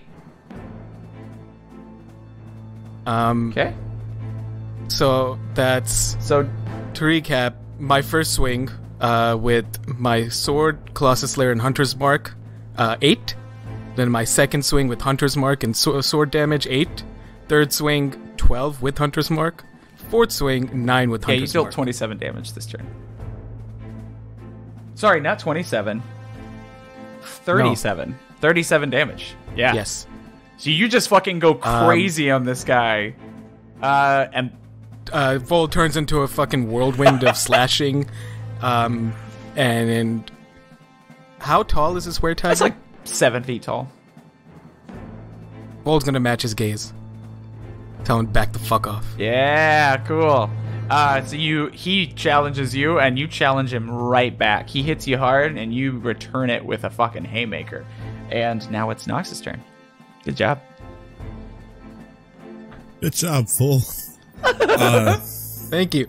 Glenn, this thing can hold up to 20 charges. How many would you like it to start off with? Ooh, good question. Let me see something real fast. Do the recharge roll.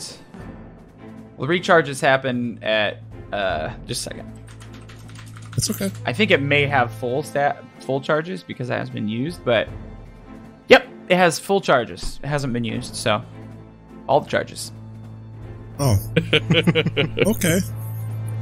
I'm currently behind the team. I'm watching Vol get tore into, but then Vol is also equally tearing into this cat. Some kind of tentacle creature currently has Magdohr grappled, and I see a big-ass coral snake. Looks like I have no idea who it could be heading towards. It's most likely headed towards you. And I go, all right, 3v3. Looks like everybody wants to... Oh, wait, Magdohr attacked the werecat. Everything's off. I'm going to tap the staff into the ground, and then I'm going to cast Wall of Force. Okay. And I'm going to put that into yeah. Sure, I'm going to let you know, too, it does, like, the where the enemies are is effectively where the snake is. It had enough movement to get to where they are. It's not back that far. So it's only about 10 feet away from you. Okay. So just wanted to make sure you had a visual of that. Can I use Wall of Force to create a 15-foot spear to encompass the snake? It will also encompass your allies. Because of 15-foot sphere, because you're doing Wall of Force. Yep. I can put it on a spot, and if the creature is on one side or the other, I can choose what side it's on, so I could hypothetically... Oh, it's a radius of up to 10 feet, so you could just choose to, isolate it.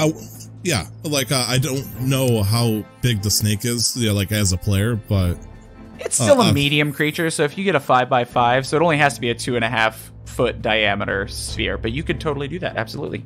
Okay. Then I want to put this thing into a motherfucking hamster ball. Then you do that. Pull it out of the fight, and that is going to be my concentration spell. I think Vol wants to duke it out with this tiger on his own, at least for now. And I'm going to start, after I hamster ball this thing, I'm going to look over at the creature that's currently grappling, our boy here. And, I'm going to say, all right, let's start the fun. And I'm going to begin quickening a Eldritch Blast at this thing. At the Decapus, right? Yes. Yep. Cool. And so, okay, all right, and here you we go. have 2 bolts now, right? Yes. Nice. Yep. So let me see. I just need to double check to see. Quicken uses 2 sorcery points. Okay, just wanted to make sure I'm not, doing anything bad here. So the first Eldritch Blast is going to be a 14. Hits. Oh, okay. And the second one is going to be a 16 to hit, then, which then hits. Yep. And you, since I got this is just like because I know this weapon has a lot, but you have Agonizing Blast, right? Not yet. That's level 2 Warlock. Oh, that's okay. level 2 onwards. But you get normally this is only 1d10 or whatever it is for these, but you get to add +2 because of the staff. It's damage rolls, so. Oh, whoops. I accidentally rolled the 3rd time. So, that's going to be a total of 13 damage, force damage. Awesome. Yeah. You loft 2 in, expertly avoiding Magdohr in the chaos of these tentacles wrapping him up, and smack it a couple times. A few of them let loose aesthetically, but it's still grappling him. And Wall of Force this snake to a point where effectively you've, World of Warcraft banished it, so you don't have to worry about it until you've dealt with the other ads. For a minute, preferably, yeah. Inspiration point for using that very creatively. Anything else for you? Did you want to move or anything? Yeah, I'm gonna sprint as far away as I can. So if you could go between your allies and not provoke attacks, because the thing is grappling him and the other one is engaged in combat with your ally. So you could go through, right or left, but either way you're not going to get that far away. Which way would you like to go? I'm gonna try to keep myself in vision of Magdohr. Okay. So basically I'm gonna run behind him, but try to keep out of range of whatever this frightening looking creature has for now. Okay. But I'm gonna try to keep within whatever the furthest you say I can run away from this creature, but still be, within range. Yeah, so you can kind of skirt the edge of this circular cage and get 10 feet to it, and then 20 feet past it without provoking attacks, and still keeping both of them in your line of sight, along with the, the Wall of Force retaining this snake. Okay. All right. Good job, Nox. Way to use your weapons, guys. I'm really, really digging the aesthetic of your group right now. And then we're back to the top with the Were-Tiger, who sees that your ferocity didn't necessarily need lycanthropy to enhance it. But he is now effectively done with this shit. And he is going to look around and survey the area and see the sorcerer skirting the edge of the room and go, everybody has a weak point. And he says, it's usually the caster. I bet he's tangy. And he just runs off towards Nox. Does that provoke an opportunity attack? All right. Let's see here. Does a 9 hit? No. So you miss as he charges toward you, Nox, and he does have an extended speed in this form, so he moves a little faster than you're used to most humanoids moving, and charges towards you and is going to attack you with a claw and a bite. So first, we have the claw. Okay. Does a 16 hit. It would, as I counter it with shield. Oh, with the big brain moves. I'm gonna hold the staff as he claws at me. Watch as you crit next hit. What is your AC until the end of your next turn? 20. Yeah. And you included the +2 from the staff as well, right? That is correct. I have a +3 dexterity, and it gives a +2 from the staff, and with shield adds +5. So I'm at 20 right now. So I'm gonna bad kitty. Bad kitty. No, no. And then he goes, nice. But can you handle this? Ha! And he tries to bite at you. As long as he doesn't bite at the staff. Biting at you, not the staff. He probably wouldn't be able to do anything with the staff. I'm waiting for it because I called it. I rolled a 24 to hit. Yeah. Okay. I think that'll get through the shield as he breaks through the that portion of the shield. Aesthetically, obviously, shield's still active, but we're gonna deal some damage with the bite. Yeah. And I need you to make a con saving throw. Can I take the damage first? Just make me feel. You take 9 piercing damage. Okay. And make a con saving throw of a DC 10, please, to maintain concentration on the wall of force. Okay, so we're doing a concentration check for the wall of force first? Yeah. Okay. I crit failed. So that wall immediately goes down. That's awkward. And I'm assuming I need to make a second constitution effect. And this one will be for the whatever is now coursing through your veins as he is now munched on your arm, right on your symbol. I'm going to use my inspiration on this one. Okay. And you said disadvantage, so I believe that just gives me normal in this case. You don't have disadvantage. He had disadvantage because I crit on him with the attack. Oh, okay. I rolled a 21. Oh, you golden. You stave it off and just kind of push through it and shake him off. And he kind of growls at you with a little bit of your blood, and he kind of licks it off of his canines. And he says, tangy, just like I thought. And now it is the Decapod's turn, and it's going to continue to try and thwack on Magdohr with advantage because it's still grappling you. First with the tentacles that are not grappling you. I got a 23 to hit. Close, but it hits. This one deals 9. Oh, that was the bite. Shit. Let me see something. Okay. Oh, shit, you are restrained. Okay. I mean, you could have forgotten that detail if you wanted to, but yes, 15 bludgeoning damage. And then it's going to try and munch on you. This time, ironically enough, I rolled a 12 to hit. Meat. Does it? It meets. It meets. And that is 7 piercing damage. How's everyone doing on hit points right now? I mean, I'm squishy as shit, so I'm fucked bloody? up. Okay. Close to half. So you're close to half. He's bloodied, and you've only taken 1 hit. All right. Very good. And after the Decapus is done, the Coral Snake, now free, looks around and, honestly, it doesn't really know why it was imprisoned because it's not super smart. So the 2 closest targets are going to be the 2 closest things that it can go after. All right. Magdohr and Vol, odds or evens? Uh-oh. Go odds? Then I'm evens. Vol, it's going after you. It slithers around Let's towards go, you baby. and pops around and is going to try and snap at you.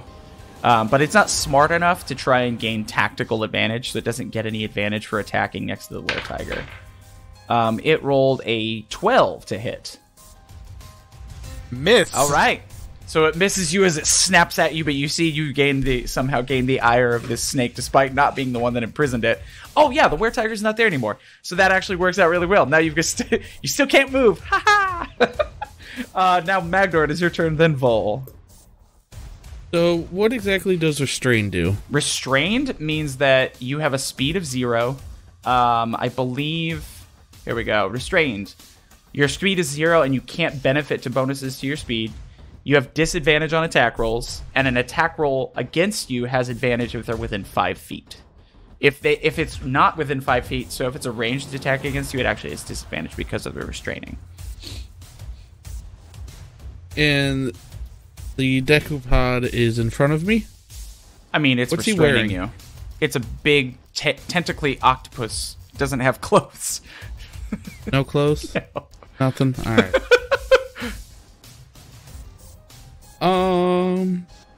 It takes a full action to get out of the restraining, too.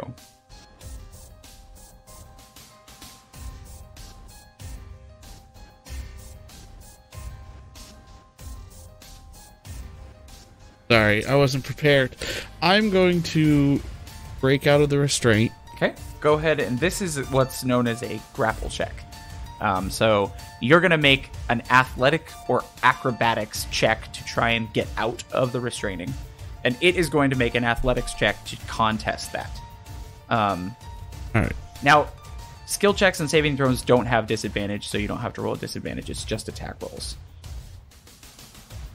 I rolled a 10. It rolled a 5. So yeah, it's slithery, slippery tentacles, because they don't have a lot of suction cups, slip off of you as you get out. Did you use athletics? I used acrobatics. Acrobatics, so you fucking backflip out. Yeah. You're still within 5 feet of it, but Right. you are now no longer restrained or grappled. So you have all your speed to you. And I have my bonus action still? Mm-hmm. Alright. I am going to look around and see that all of my friends are hurt. Or being hurt. You're or definitely in the a most rough hurt. time. Yeah. And I'm going to cast Mass Healing Word. Is that a bonus action? Yep. Awesome. Casting time 1 bonus action. And you can include yourself And in that, I'm right? going to...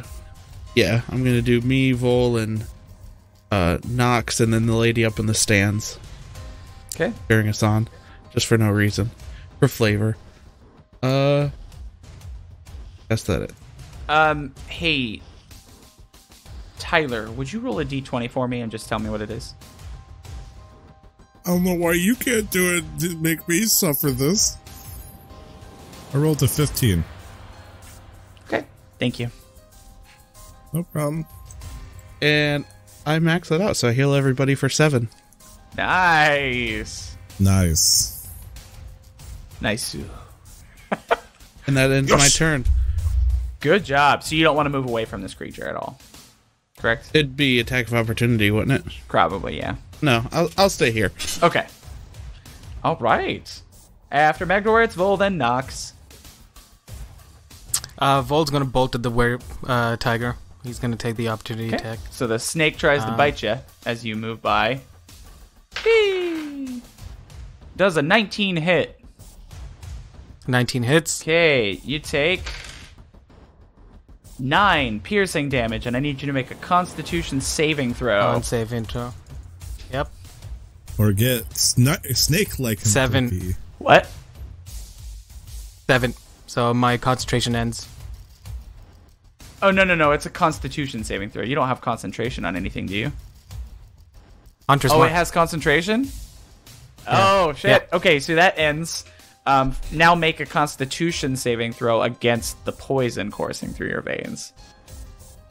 Oh, of course. Yeah. 19. Okay. You lose concentration on Hunter's Mark, but immediately kind of steel yourself against the poison and are not affected. Now, continue your turn. And so you said you wanted to run up to the were-tiger, yes? You would be flanking I with am going Nox. Not wittingly. I'm but going yes. to cast Hunter's... I'm going to cast Hunter's Mark again on the Cool. were-tiger. And I'm gonna take a couple of swings here. Let's With see. advantage. First swing, 20. Hits. Hits for 8 damage plus Hunter's Mark 6. 14 so far. Plus I'm gonna use Colossus Slayer now, plus another 6, so 20 damage. Jesus. Okay. And then I'm gonna extra attack, swing again. Does an 18 Yes. hit. So that's another 5 damage plus Hunter's Mark 4, so 9 damage. 29 damage total in those two attacks. Yeah, so Vol comes to the rescue effectively to try and assist you with this, Nox, understanding that you're not really a melee combatant. Usually. No, Vol just wanted to fuck up Oh, that it's just the tiger. tiger? He wasn't thinking of Nox Okay. in this case. Well, no. Vol's To consumed. Nox, it looks like Vol's assistance. consumed with. Yeah, Vol's consumed with the fight and the bloodlust and frustration, and that were-tiger fucked And him something animalistic and he's coursing just through your returning the veins favor. now. up. Just a little Just bit. a little bit. Good job. Yeah. All right, Nox, your turn. Cool. Well, I was terrified, but now that my pseudo father, the were-tiger Goliath, were-Goliath, not that I would know that, I kind of look and I go, well, thank goodness you're here, Vol. This would have sucked. Vol doesn't say anything. That's concerning. I mean, he's and not then- going to respond because it's your turn. True. I am going to burn another charge and try to cast a spell on our boy here. Okay. I'm going to try to do hold monster. Oh. Okay, so what is your saving, or your DC, your spell save DC? My spell save DC is 15.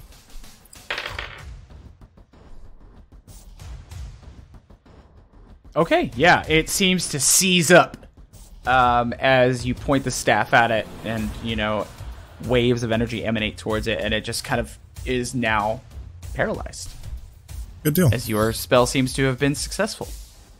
It's paralyzed. I walk up to Vol, kind of pat him on the shoulder and says, now you can have advantage without me. And I am going to... that counts as a spell that I casted, correct? Yes, yes. Only because when it says you may use charges to cast a spell, so. No, that's fair. And I'm just gonna kind of walk up behind Vol's back and start looking at the snake.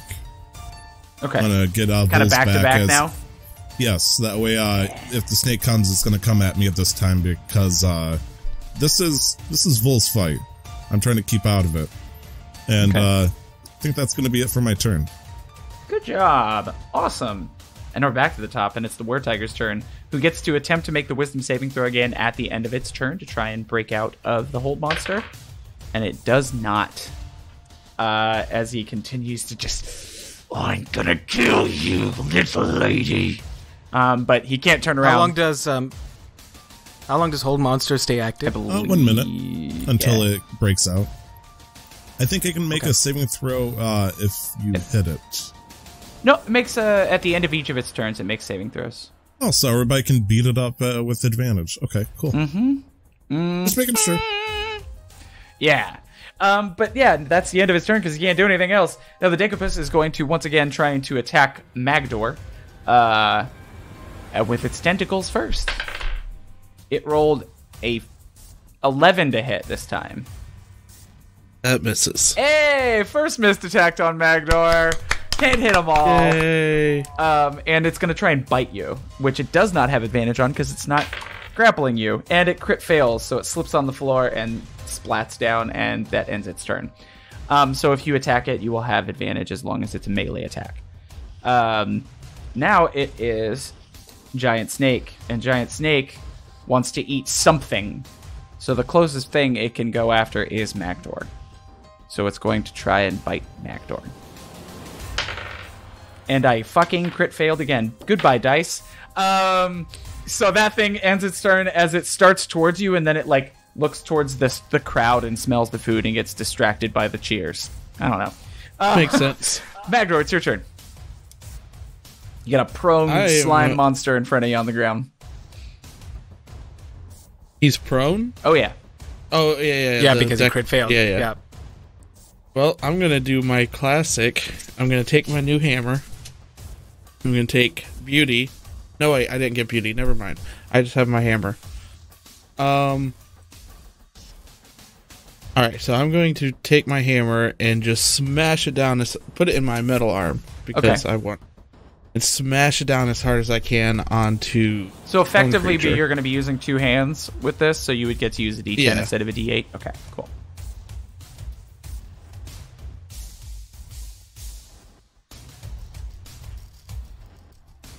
That was with advantage? Yeah. Since he's prone? Yeah. Mm-hmm. Alright, 13.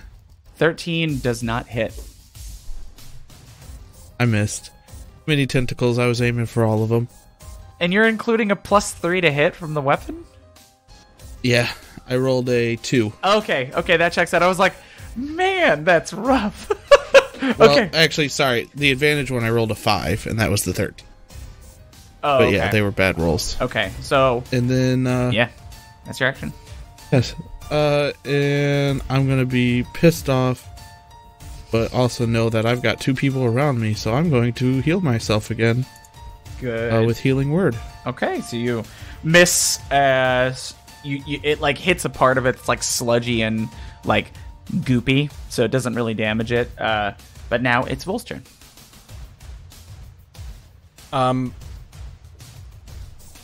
Vol, being a Goliath, believes in fair play. So far, everything's been fair, but then the part that sticks out, even in his bloodlust, is he's not going to attack a creature from behind that's restrained.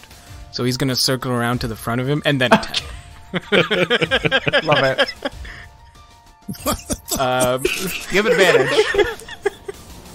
Yeah, at least I want them to see their death coming. So 13 on the first one. 13 hits. Whew, thank God. And any hit within within 5 feet with a melee weapon, or any hit attack within 5 feet is counted as a critical. So it's not as if you rolled a 20 though, so it doesn't proc Sword of Sharpness, but it does let you roll double damage dice. Oh, that's nice. Okay, so let me just do those for you. So Hunter's Mark, Colossus Slayer was 2 each, so 4 plus 9. Did you roll? Plus I'll because do Hunter's another Mark damage gets roll. to be rolled twice as well. Oh, okay. Yeah, so you roll weapon damage dice and Hunter's Mark twice per hit.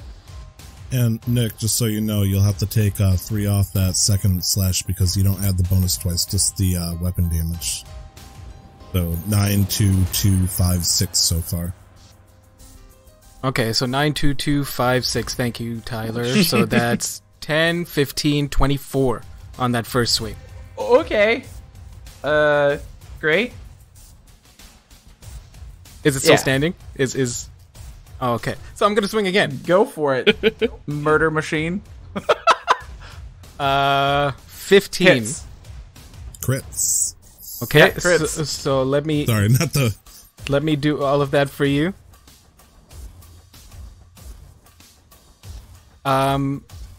So that's a 4 plus 1, 5, plus a 2 plus 1, so 3, 8. 8 damage on that second swing, so not as bad.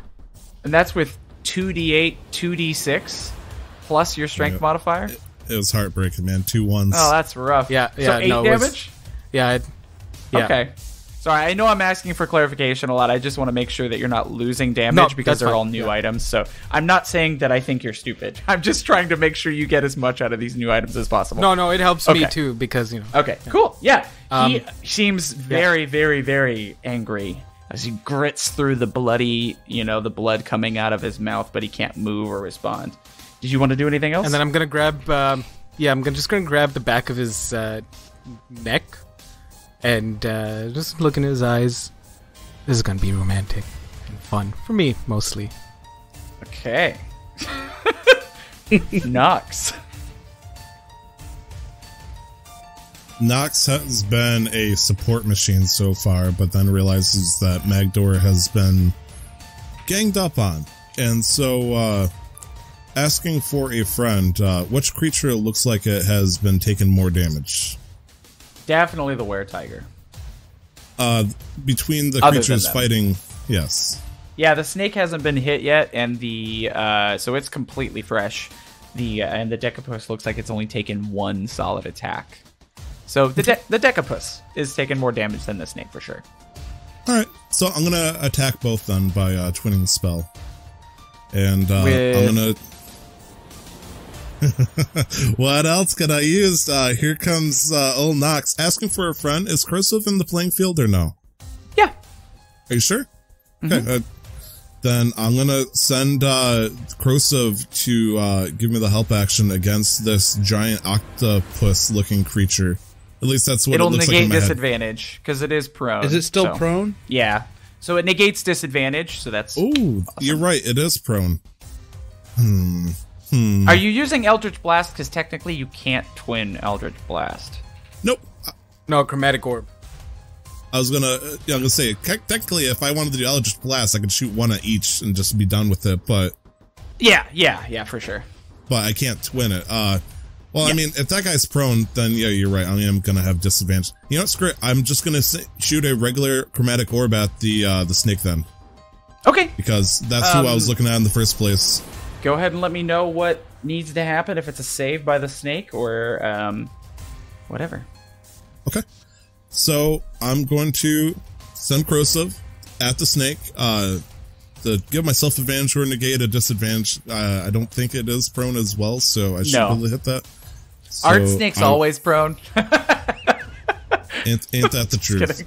And I'm going to cast this at a level 2, just to get the ball rolling here. Love it. Does a 29 hit? Yeah. Good, because that was a crit. Ladies and gentlemen, we're about to see Nox... Oh, so it wasn't even a 29. You could hit 1,000,000 AC with that. Okay. Yeah, you see Nox going, it's showtime, as they begin lighting up the cigarette. You see energy. This is going to be thunder, just because I want the crowd to hear this. So, let's see. Oh, gosh, that's 88 again. Plus 2, because of the step. Ooh. So it's only gonna hit for 29 damage, which is, still a good chunk, but Pretty great. and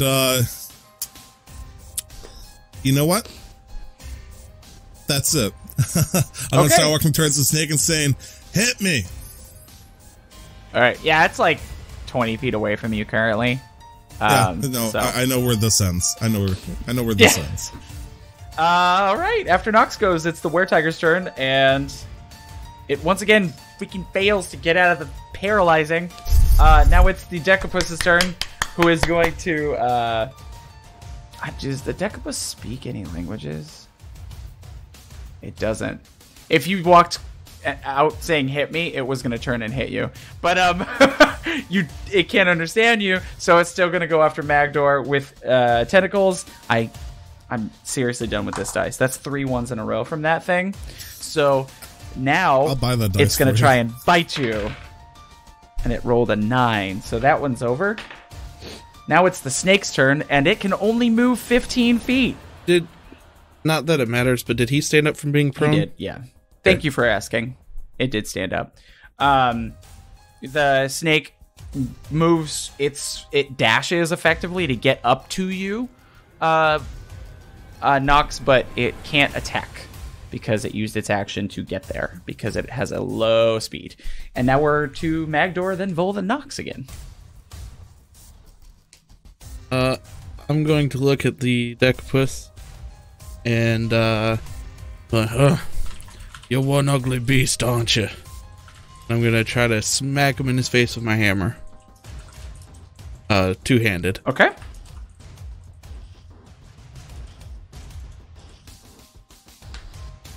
A 9 to hit. A 9 does not hit. Sad. Alright. And then bonus action, I see the snake going for knock, so I'm going to heal him, but this is just going to be level 1 because I'm greedy. They heal for 5. Perfect. And you stay there or move away? I'm gonna stay there. Perfect. Okay. Vol, then Nox. I am going to swing again. What a surprise.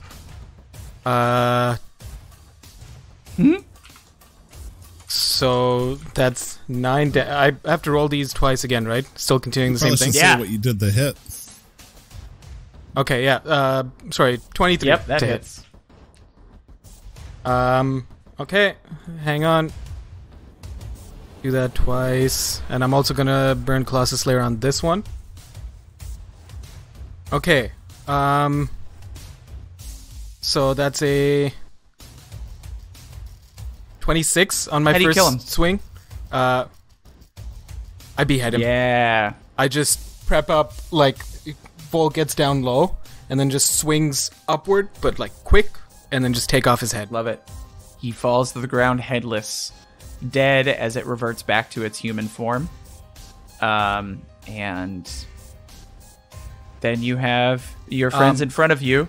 One with a coral snake in front of them, and the other fighting a giant slimy ball of tentacles. Right. Because of Hunter's Mark, and he died before the spell ended, I'm using my bonus action to move it to the Decapus. Okay. And did Vol notice Nox being okay against the snake? I mean, the snake hasn't... Like, he's held his own so far? The snake hasn't hurt him visibly at all yet. Okay, so I'm going to go after the Decapus instantly. All right. You have advantage. And then I'm going to swing. You have advantage because you're flanking with your ally. Nice. 19 to hit.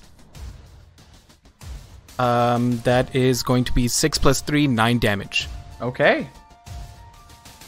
Yep. Swing in a cut. You slash through it, cutting into one of its tentacles. Anything else? And when I get there, sorry I'm late, Magdohr. And that's it. And now it's Nox's turn. I got a scary ass snake right in front of me. Yep. It's a big snake, not humongous. This isn't, snaky snake. Snaky snake. I'm a snake. Sneaky snake. I'm gonna burn another 5 charges and wall of force this son of a bitch again. Isolated again. I'm gonna sidestep and go, okay, let's kill this thing with eyeballs. Ugh. And I'm gonna quicken up and use the last of my sorcery points to Eldritch Blast this thing once more. Nice. And so the first one is going to be a 21 to hit. Yep. Okay. And the second one is 12. 12 does not hit. Okay. So a whole 3 damage. 3 damage. Yeah, minimum. That's a good use of sorcery spells. Oof. All right. Yeah, I didn't want to die. That's a snake. You've cordoned off this snake again and stepped to the side. Very low risk of you having to make a con save to fail, so it's probably staying in there for at least a minute. And then we're back to the top, which would be a Weretiger, but it's gone. So the Decapus is going to try and attack. Odds or evens, Magdohr and Vol. Want to switch it up? Yeah, so I'll take odds. Magdohr will be evens. Okay. So it's going to Vol. Both attacks. First one with the tentacles. I got a 20 to hit. That hits. And so you take... okay.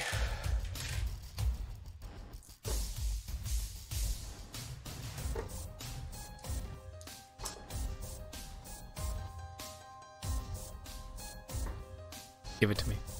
Just do 27 bludgeoning damage, and you're grappled and restrained. For the damage, I'm going to use my Stone's Endurance first. Okay. So 27 minus whatever you negate it by. God fucking damn it. By 4. Okay, so you take 23 damage, you're grappled and restrained, and then it tries to bite you, this time with advantage, and I'm using a different die. Wait, sorry. 1 minute. So you can reduce the damage from the total by adding your Constitution modifier to the number rolled, so that would be a 5. So that brings it down to 22? I mean, the number rolled for the damage?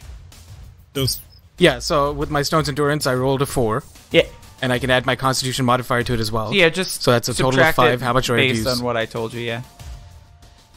Was it a 27 total? Yeah. So okay, so Vol's down. Okay. And just perfect. Exactly how many hit points I had, 22. Oh, man. And it is Nice. going to continue to mash on you because it's hungry. And it rolls a 20 to hit on your prone body, causing no damage, but 2 failed death saves. Okay. So it's now munching on your friend Vol. And now it is the Coral Snake's turn. It stays there. Can't move. Oh, sorry. Yeah. And now it's Magdohr's turn.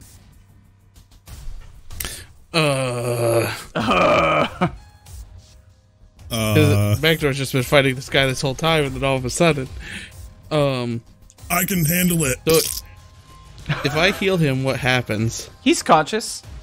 He'll just be prone and he'll Okay. have to pick up his weapon. All right. So what I'm gonna do then is, while I have advantage on this creature, I'm gonna smack him. Try You to don't smack have him advantage. away. Your ally is unconscious. Oh, isn't he munching on him?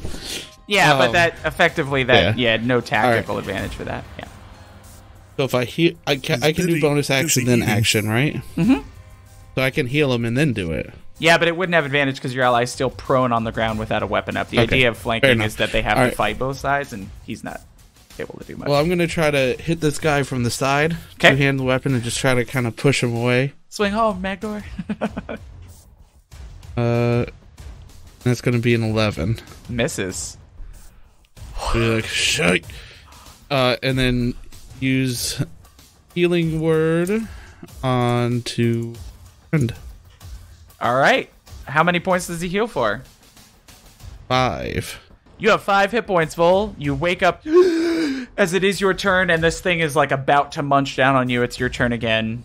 You you're conscious, but you have your weapon on the ground and you're prone, technically. And I'm also restrained. No. When No? you went So for limp, me it kind to- of like let go and just started attacking you. Yeah.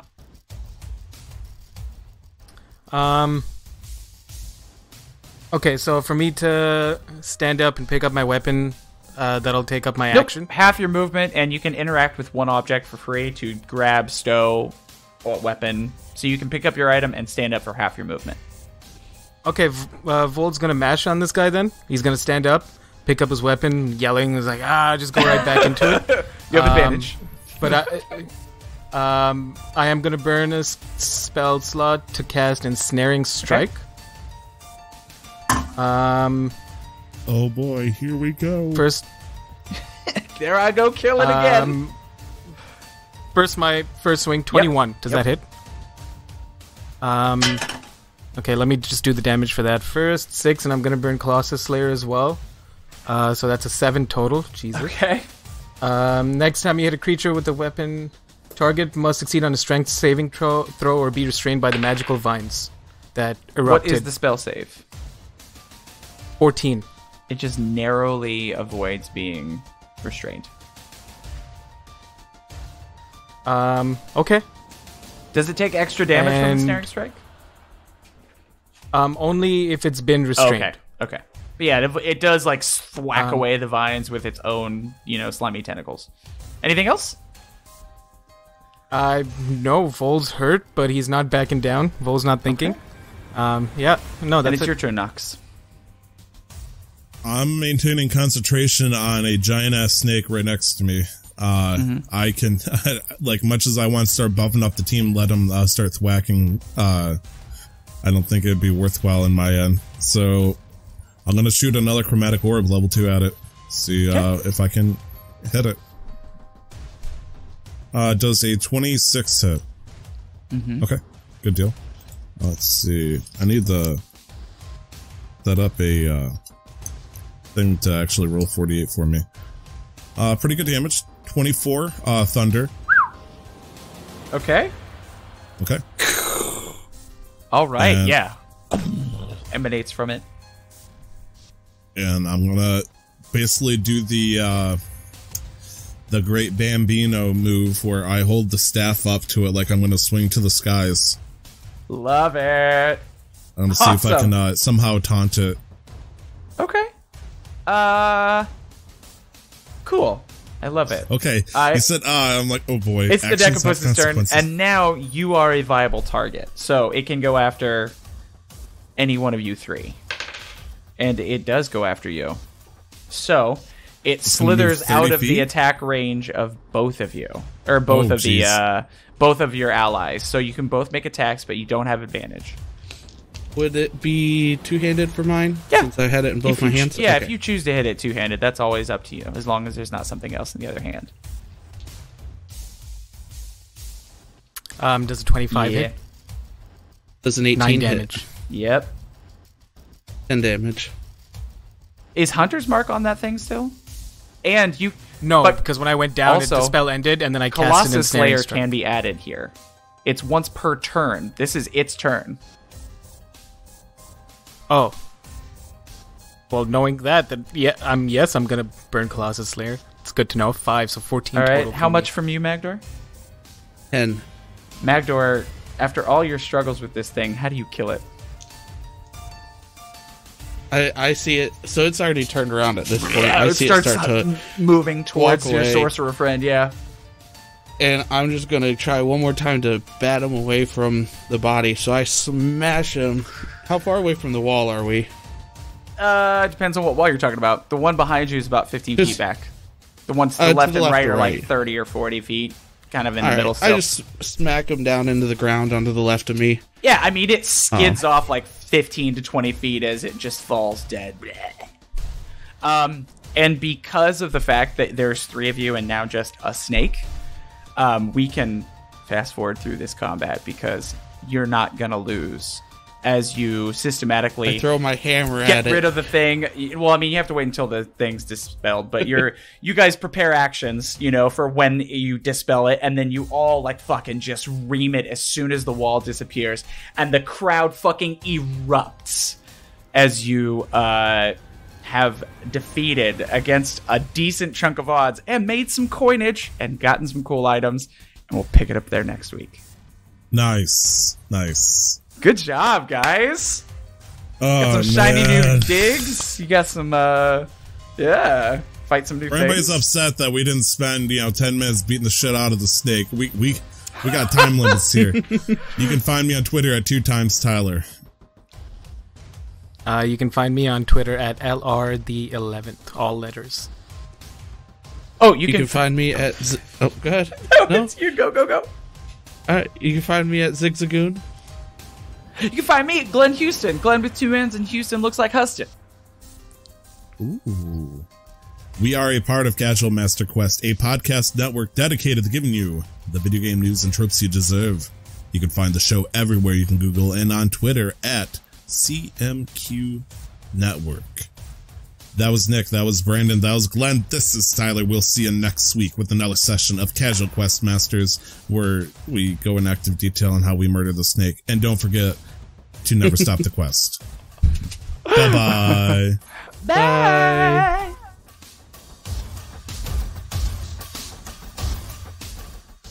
Thanks for joining us for today's episode of Casual Quest Masters. Thank you so much to you, our listeners, for being here, and to Sirenscape for allowing us to utilize their amazing programs for sounds and music. Check them out at Sirenscape.com. We hope to see you here next time for the next episode of Casual Quest Masters.